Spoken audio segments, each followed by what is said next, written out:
Raja Aldemar dan Ratu Eleonora telah lama memimpin dengan bijaksana, tetapi mereka tidak memiliki seorang anak. Bertahun-tahun mereka menunggu kehadiran pewaris kerajaan. Banyak tabib, penyihir, dan pendeta datang dari berbagai negeri, namun tidak ada satupun yang mampu membantu.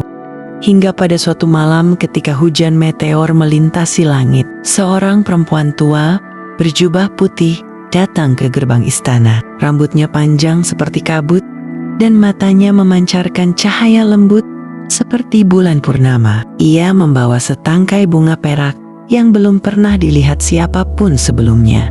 Perempuan tua itu meminta bertemu raja dan ratu.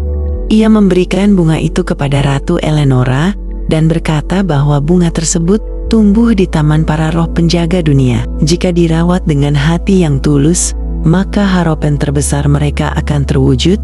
Ratu Eleonora menjaga bunga itu siang dan malam. Ia menyiraminya dengan air embun pagi dan menempatkannya di dekat jendela, tempat cahaya bulan menyentuh kelopaknya.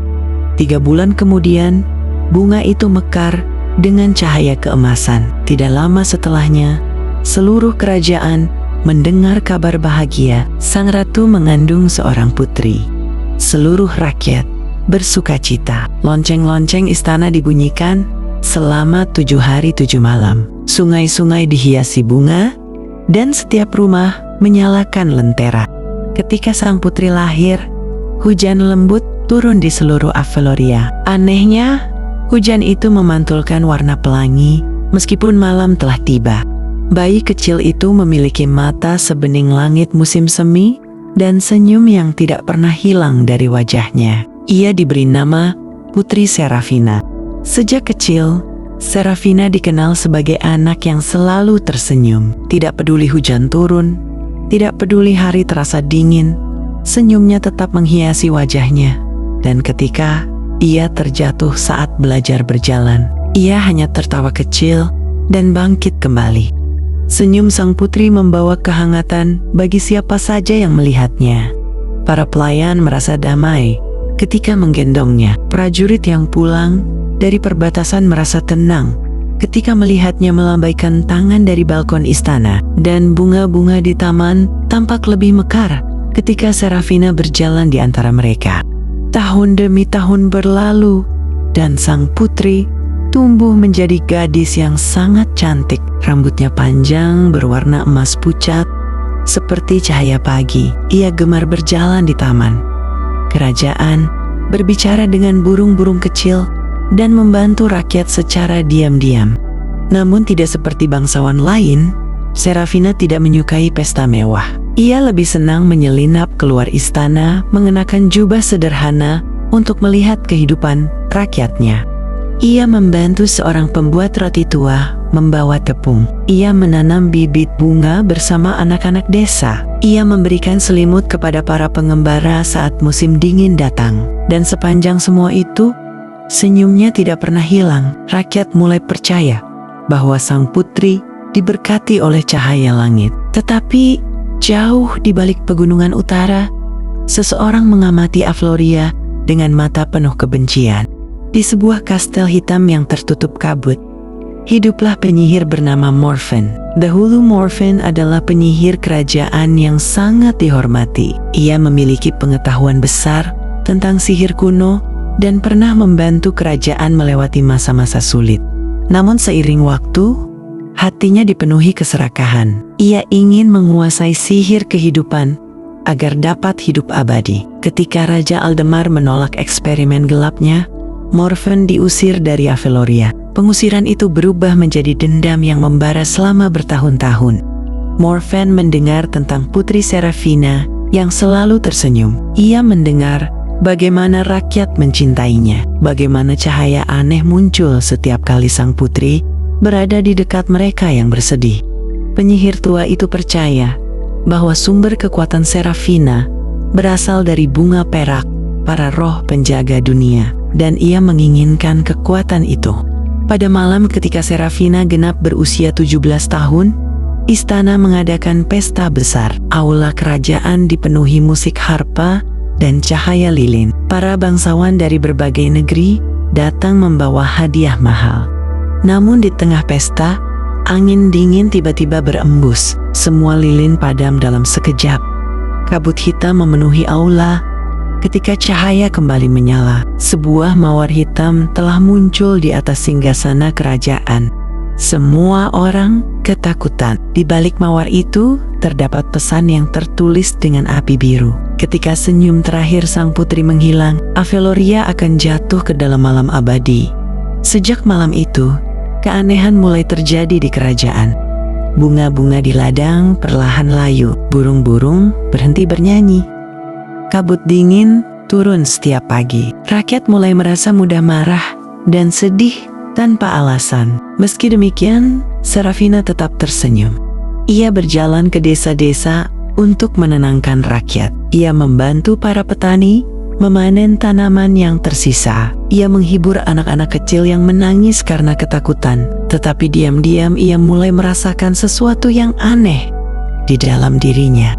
Setiap kali ia tersenyum untuk menghibur orang lain, dadanya terasa semakin berat, seolah ada kekuatan tak terlihat yang perlahan menguras cahayanya. Suatu malam Serafina menemukan ibunya menangis sendirian di ruang doa kerajaan. Ratu Eleonora memeluk putrinya dengan gemetar. Di hadapan cahaya lilin, sang ratu akhirnya menceritakan rahasia yang selama ini disembunyikan. Ketika Serafina lahir, perempuan tua berjubah putih pernah memberikan peringatan. Putri itu memang diberkati oleh cahaya para roh penjaga dunia, tetapi cahaya itu terhubung langsung dengan hatinya. Selama Serafina menjaga harapan dan kebahagiaan dalam dirinya, Aveloria akan tetap makmur. Namun jika suatu hari hatinya dipenuhi keputusasaan, maka cahaya kerajaan akan padam. Morfan mengetahui rahasia itu. Ia tidak berniat membunuh Serafina. Ia ingin menghancurkan harapan di dalam dirinya. Malam itu juga, Serafina berdiri di balkon istana sambil memandang langit gelap. Untuk pertama kalinya dalam hidupnya, senyumnya memudar. Ia mulai memahami beban yang harus dipikulnya. Hari-hari berikutnya menjadi semakin sulit. Morfan mengirimkan makhluk-makhluk bayangan ke seluruh kerajaan. Ada serigala hitam muncul di hutan. Lalu sungai mulai mengering dan tanaman gagal tumbuh. Ketakutan menyebar di mana-mana. Rakyat mulai kehilangan keyakinan. Meski Serafina terus berusaha membantu mereka, perlahan ia melihat keputusasaan di mata orang-orang yang dulu penuh harapan. Hal itu melukai hatinya lebih dalam daripada kutukan apapun. Pada suatu pagi, seorang anak kecil datang ke istana membawa bunga liar yang hampir layu. Anak itu memberikan bunga itu kepada Serafina sambil tersenyum kecil. Tatapan polos anak itu membuat hati Serafina bergetar. Ia menyadari bahwa selama masih ada satu orang yang berharap, ia tidak boleh menyerah. Malam itu sang putri memutuskan pergi meninggalkan istana. Ia mengenakan jubah putih sederhana dan membawa liontin peninggalan ibunya. Tanpa ditemani pasukan, ia berjalan menuju pegunungan utara, tempat Kastel Morfin berdiri. Perjalanannya panjang dan penuh bahaya. Hutan-hutan menjadi gelap dan sunyi. Pohon-pohon tampak seperti raksasa hitam yang mengawasi dari kejauhan. Namun Serafina terus melangkah. Di tengah perjalanan, ia bertemu seekor rusa putih terluka yang terjebak di antara akar pohon. Meski kelelahan, Serafina membantu membebaskannya. Anehnya, setelah rusa itu berdiri, tanduknya memancarkan cahaya lembut. Rusa itu kemudian berjalan mendahului Serafina, seolah mengajaknya untuk mengikutinya. Sang putri mengikuti rusa putih itu hingga tiba di sebuah danau tersembunyi yang memantulkan cahaya bulan seperti cermin raksasa. Di tengah danau berdiri pohon perak yang sangat besar. Daun-daunnya bersinar seperti bintang. Ketika Serafina mendekat, suara lembut terdengar dari antara cabang-cabang pohon. Roh penjaga dunia muncul dalam wujud perempuan bercahaya. Roh itu berkata bahwa cahaya di dalam hati Serafina memang kuat, tetapi kekuatan sejatinya bukan berasal dari sihir. Kekuatan itu berasal dari kemampuannya menjaga harapan orang lain. Selama ini Serafina percaya bahwa senyumnya adalah kewajiban, padahal senyumnya adalah pilihan. Dan pilihan yang lahir dari hati jauh lebih kuat daripada kutukan apapun. Roh penjaga dunia memberikan Serafina sehelai daun perak. Daun itu akan menunjukkan jalan menuju sumber kekuatan Morven. Namun roh itu juga memperingatkan bahwa perjalanan berikutnya akan menguji hati sang putri lebih dari sebelumnya. Serafina melanjutkan perjalanan menuju utara. Semakin jauh ia berjalan, tanah semakin tandus. Langit tampak selalu mendung.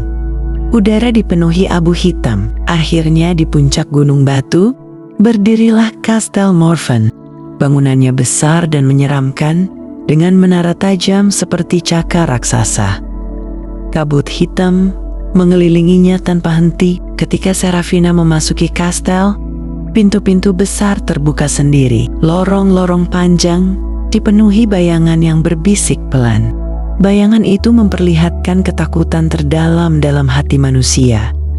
Serafina melihat rakyatnya menangis. Ia melihat istana runtuh. Ia melihat kedua orang tuanya menghilang dalam kegelapan.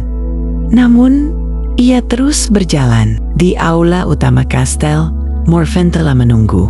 Penyihir tua itu tampak kurus seperti ranting mati. Matanya menyala merah di balik jubah hitam panjang. Di belakangnya berdiri cermin raksasa yang dipenuhi kabut. Morven mengatakan bahwa dunia hanyalah tempat penuh penderitaan. Harapan hanya membuat manusia lemah. Senyum hanyalah ilusi yang akan hancur ketika kesedihan datang.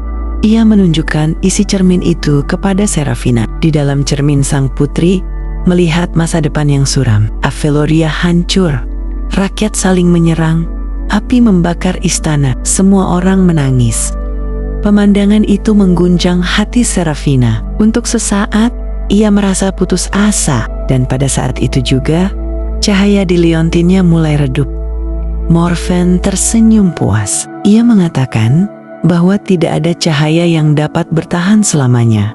Namun tiba-tiba Serafina teringat pada banyak hal kecil yang pernah ia lihat selama hidupnya. Anak-anak desa yang tertawa saat bermain hujan, petani tua yang tetap menanam meski musim buruk datang, pelayan istana yang saling membantu diam-diam, rusa putih yang tetap hidup meski terluka, bunga liar yang diberikan anak kecil kepadanya. Serafina menyadari sesuatu.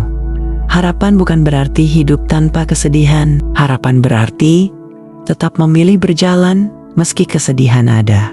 Senyumnya perlahan kembali. Cahaya keemasan muncul di seluruh aula. Morven terkejut. Bayangan-bayangan hitam mulai menghilang terkena cahaya itu. Penyihir tua itu mencoba menyerang Serafina dengan sihir gelap, tetapi cahaya sang putri melindunginya seperti perisai. Kastel mulai bergetar hebat. Cermin raksasa di belakang Morven retak perlahan. Dalam kepanikan, Morven mencoba menyerap kekuatan bayangan di kastelnya sendiri. Namun, sihir gelap yang selama ini ia pelihara justru mulai menghancurkan tubuhnya. Serafina melihat ketakutan di mata penyihir itu. Untuk pertama kalinya, Morven tampak seperti manusia tua yang kesepian. Sang putri menyadari bahwa kebencian Morven lahir dari rasa kehilangan dan ketakutan akan kematian. Ia tidak membalas dengan kemarahan. Sebaliknya, Serafina berjalan mendekat sambil tetap tersenyum lembut. Cahaya dari tangannya menyentuh lantai kastel. Perlahan, tanaman kecil mulai tumbuh di antara batu-batu hitam. Morven jatuh berlutut dan sihir gelap di tubuhnya menghilang sedikit demi sedikit. Ia menatap Serafina dengan kebingungan. Sepanjang hidupnya ia percaya kekuatan hanya dapat diperoleh melalui rasa takut. Namun, di hadapannya berdiri seseorang yang justru menjadi kuat karena kebaikan. Cermin raksasa akhirnya pecah berkeping-keping. Kabut hitam yang menyelimuti kerajaan mulai menghilang. Di luar kastel langit utara yang selama bertahun-tahun gelap akhirnya memperlihatkan cahaya fajar. Morven kehilangan seluruh kekuatannya. Tubuhnya berubah menjadi debu hitam yang terbawa angin dingin. Namun sebelum benar-benar menghilang, matanya memandang Serafina dengan ekspresi yang tidak lagi dipenuhi kebencian. kastel mulai runtuh. Serafina segera berlari keluar, melewati lorong-lorong yang hancur. Saat ia mencapai gerbang utama, matahari terbit menyinari pegunungan utara.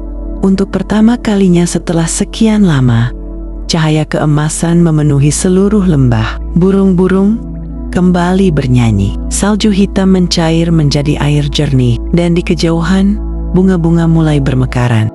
Serafina kembali ke Aveloria. Beberapa hari kemudian, rakyat menyambutnya dengan tangis haru.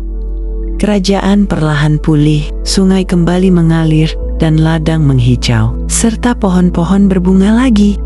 Namun setelah peristiwa itu, Serafina berubah. Ia masih tersenyum, tetapi kini senyumnya memiliki makna yang lebih dalam. Ia tidak lagi tersenyum untuk menyembunyikan kesedihan. Ia tersenyum karena memahami bahwa cahaya sejati bukanlah hidup tanpa luka. Cahaya sejati adalah keberanian untuk tetap menjadi baik, meski dunia terkadang gelap. Tahun demi tahun pun berlalu, Raja Aldemar akhirnya menyerahkan takhta kepada Serafina. Sang putri menjadi ratu termuda dalam sejarah Aveloria. Di bawah kepemimpinannya, kerajaan berkembang menjadi negeri yang damai dan penuh harapan. Ia membangun taman-taman untuk rakyat. Ia membuka perpustakaan besar agar semua anak dapat belajar. Ia memastikan tidak ada seorang pun yang kelaparan selama musim dingin.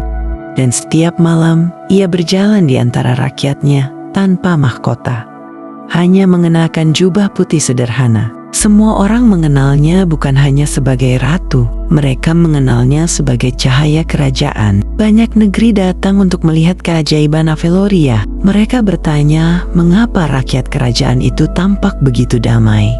Sebagian mengira karena kekayaan, sebagian mengira karena sihir yang ada. Namun sebenarnya, kedamaian itu tumbuh dari hal sederhana yang diwariskan sang ratu kepada seluruh rakyatnya, yaitu sebuah harapan. Di Taman Istana Bunga Perak tempat legenda itu bermula, masih tumbuh hingga bertahun-tahun kemudian. Bunga itu tidak pernah layu. Setiap kali musim semi datang, kelopaknya bersinar lembut di bawah cahaya bulan. Rakyat percaya bahwa bunga itu menjaga Aveloria, tetapi para pelayan tua istana mengetahui rahasia yang sebenarnya. Bukan bunga itu yang menjaga kerajaan, melainkan hati seorang putri yang memilih untuk tetap tersenyum, bahkan ketika dunia mencoba memadamkan cahayanya. Dan sejak saat itu, kisah tentang si putri yang selalu tersenyum menjadi dongeng yang diceritakan turun-temurun di seluruh negeri. Para ibu menceritakannya kepada anak-anak sebelum tidur. Para pengembara menyanyikannya di dekat api unggun malam. Para pelukis mengabadikannya di dinding-dinding kota. Karena kisah itu mengingatkan semua orang akan satu hal penting, bahwa bahkan dalam malam paling gelap, satu hati yang penuh harapan dapat menjadi cahaya bagi seluruh dunia.